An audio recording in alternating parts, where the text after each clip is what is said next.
waa'ee gochaa keetiif waa'ee olmaa keetiif Warqeef meetii feetu kan qabnu siif laanna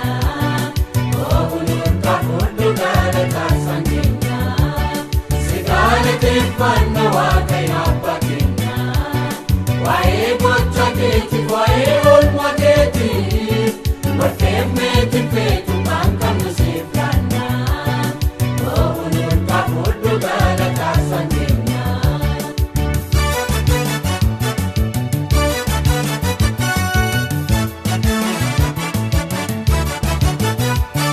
Nuyi gargaarsa keenya biraa eegganne Homaa dhabnee beeknu siin har'a geenye booris nuuf abdiidha ati maal dadhabda kan sitti amanatee faati goota baadha si galateeffanna Waaqayyo abbaa keenya waa'ee gochaa keetiif waa'ee olmaa keetiif Warqeef meetii feetu kan qabnu siif laanna nurkaa fudhu galata aarsaan keenya.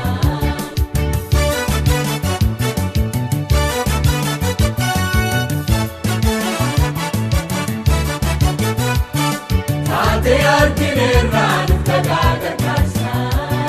kana booddee sitti makoodhaan nu baasa biyyummaa keenyatti sirna nu jaallatte sichi kan nu leeftu dhugumaan deebite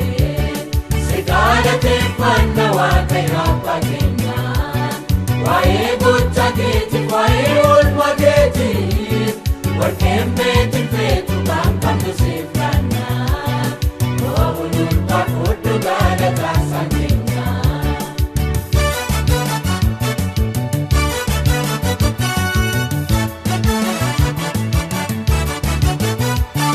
Laga gogaa keessa bishaan dhangalaafte lafa duwwaa keessa kan dheebuu nu baafte harka kee bal'ifte guyyaa beela keenya manna waaqarraatti soorte lubbuu keenya si galateeffanna Waaqayyo abbaa keenya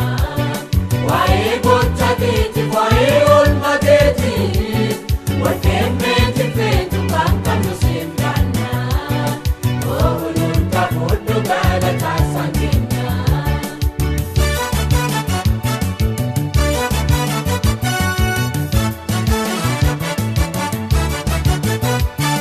Nukufiisu yaadee binyamuu nu dhiibee baadisaa nu oolchee harki kee nu qaabee kanaaf gara keenya si amaanateera ati ulfaadhu gooftaa adda bara bara si galateeffanna Waaqayyo abbaa keenya waa'ee gochaa keetiif waa'ee olmaa keetiif Warqeef meetii feetu kan qabnu siif laanna nurkaa fudhu galata aarsaan keenya si galateeffanna Waaqayyo abbaa keenya waa'ee gochaa